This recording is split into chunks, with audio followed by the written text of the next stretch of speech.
લીમડાના વૃક્ષના થડ ઉપર આ રીતે મકાઈના ડોડા ભરાયેલા જોઈને સૌથી પહેલા તો મારા મગજમાં એક સવાલ આવ્યો છે, કદાચ તમારા મગજમાં પણ આવે કે ભાઈ લીમડામાંથી ડોડા આવી ગયા કે શું. પણ જ્યારે બીજો સીન જોયો ને ત્યારે ધીમે ધીમે બધી વસ્તુ ક્લિયર થઈ ગઈ કે આ કોઈ જીવદયા પ્રેમી વ્યક્તિનું કામ છે કે જે અબોલ ખિસકોલી માટે કશું કરી રહી છે.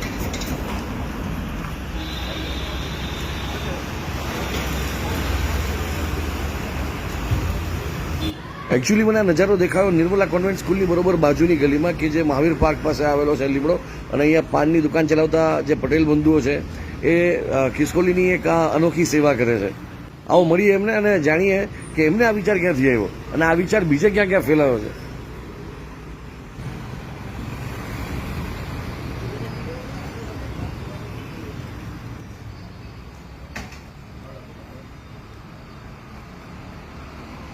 ગિરીશભાઈ પટેલ, ગિરીશભાઈ પહેલા તો આ આઈડિયા ક્યાંથી આવ્યો?